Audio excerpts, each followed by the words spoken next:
देखिए, इससे पहले बहुत सारे वीडियोस में मैं ग्रीन रेवोल्यूशन क्या है, रेवोल्यूशन क्या है, क्यों स्टार्ट किया गया है, इसका इंडिया में क्या इम्पैक्ट पड़ा, सारी चीज़ें मैंने बता दिया है। ठीक है। रेवोल्यूशन क्या है? जब किसी चीज़ में कोई बड़ा परिवर्तन आता है तो उसे रेवोल्यूशन कहते हैं। तो जब इसे एग्रीकल्चर के फील्ड में लाया गया, ठीक है, तो इसे ग्रीन रेवोल्यूशन का नाम दिया गया। क्यों दिया गया? क्योंकि भारत आज़ादी के बाद अनाज की यहाँ पे कमी होने लगी थी, अकाल आ रहे थे, लोग भूखमरी से काफ़ी परेशान थे।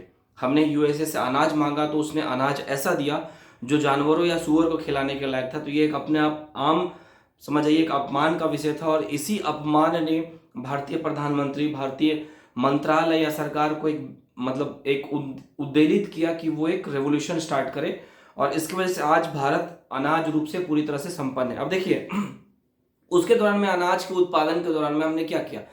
फर्टिलाइजर का इस्तेमाल किया। फर्टिलाइजर क्या? घर में जैसे कि जो बच्चे खेत वगैरह नहीं जा पाते हैं, तो अगर आप प्लांट कोई लगाते हैं, कोई भी प्लांट लगाते हैं गमले में, तो उसमें आप खाद डालेंगे तो उसकी जो पैदावार अच्छी होती है, और उसमें फूल है, चाहे फली है, चाहे वो फल है, वो काफी अच्छा आता है। माफी चाहता हूँ, मुझे थोड़ा जुकाम हो रखा है। ठीक है।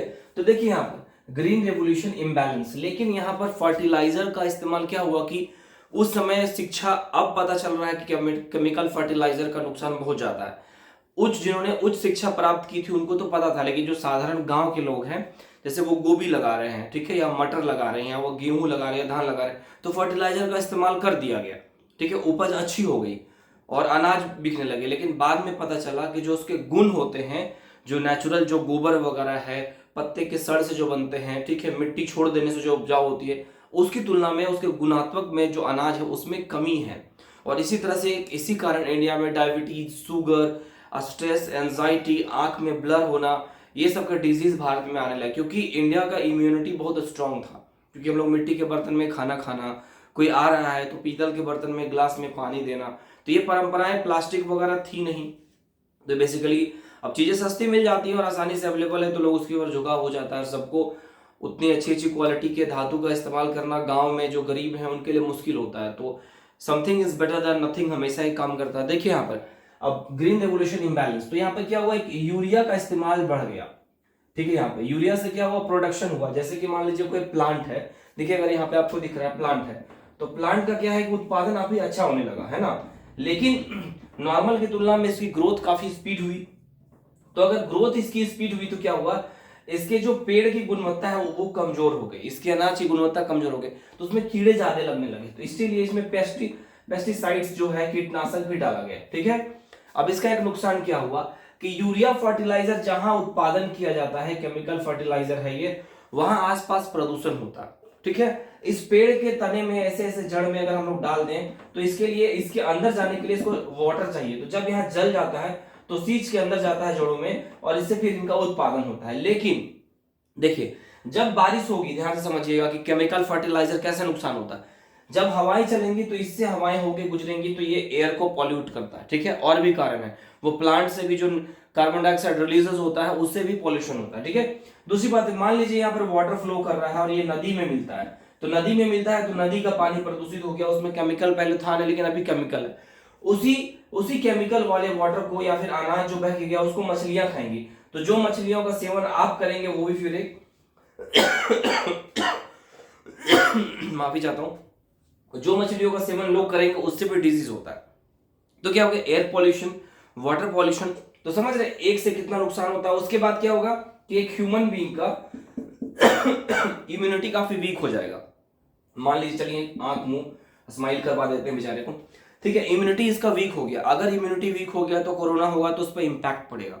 तो समझ रहे हैं कि जो भारतीय परंपरा थी मिट्टी के बर्तन में भोजन बनाना, ये सब कैसे इंपैक्ट करती थी।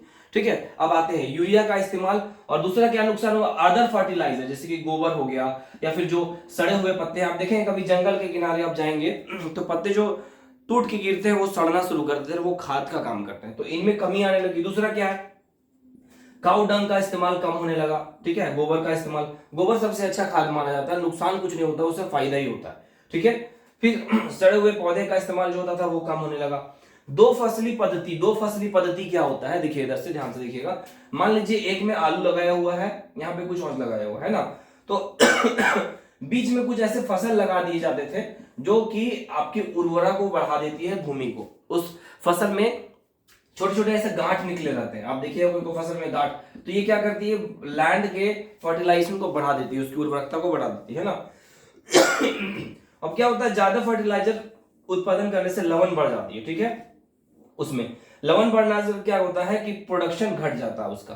तो ये क्या है कि केमिकल फर्टिलाइजर का इस्तेमाल करने का एक नहीं बहुत सारा नुकसान होता है, ठीक है। अगर यूपीएससी का प्री में या फिर प्री में क्वेश्चन आ गया कि 5 पॉइंट दे दिया गया कि इसमें से क्या क्या केमिकल फर्टिलाइजर के नुकसान है, एक सही है, 2 सही है, 3 सही है, या 5 सही है, या मात्र एक सही है, ये थोड़ा स्टैंडर्ड हो गया। पीसीएस में पूछ सकता है क्वेश्चन कि भारत में कृषि व्यवस्था काफी तेजी से हम लोग अनाज के रूप में संपन्न है, लेकिन क्या हो गया कि ग्रीन रेवोल्यूशन इम्बैलेंस क्या है आपके अनुसार, ठीक है। तो आप समझ जाइए इम्बैलेंस मतलब इसी की ओर इंगित कर रहा है और उससे क्या प्रभाव पड़े, ठीक है, या उसका क्या इंपैक्ट हुआ और इसे कैसे सुधारा जा सकता है। तो ये जब पीसीएस में, जैसे कि झारखंड पीसीएस हो गया है, कई जगह पर 36 या 40 नंबर के क्वेश्चन आते हैं, तो उसमें फिर आपको ग्रीन रेवोल्यूशन अच्छा से इंट्रो देना होगा, कुछ रिपोर्ट डाल दिए, फिर इंडिया का मैप बना दिया आपने। जैसे कि देखिए ग्रीन रेवोल्यूशन आपने स्टार्ट किया, एक आंसर बनाया, तो आप एक रफली मैप बना दीजिए इंडिया का। ऐसे रफली मैप बना दिए, तो कहां कहां ग्रीन रेवोल्यूशन हुआ बता दिए आप, पंजाब, हरियाणा, ठीक है, उत्तर पश्चिमी यूपी, ऐसे करके आपने बता दिया, तो यह 1 नंबर बढ़ने की संभावना बढ़ जाती है। और कुछ अभी हाल का रिपोर्ट आया है तो लाइन देके आपने रिपोर्ट दिखा दिया कि आज की हालिया रिपोर्ट में यह बताया गया है कि इससे इतने जल स्तर प्रदूषित हुए हैं, लैंड पॉल्यूट हुआ है, लोगों को इस तरह की बीमारियां हो रही हैं। तो क्या होता है, साधारण की तुलना में आपका आंसर काफी अच्छा हो जाता है, ठीक है। माफी चाहता हूं, अच्छा लगे तो शेयर कर दीजिएगा, लाइक कर दीजिएगा, थैंक यू।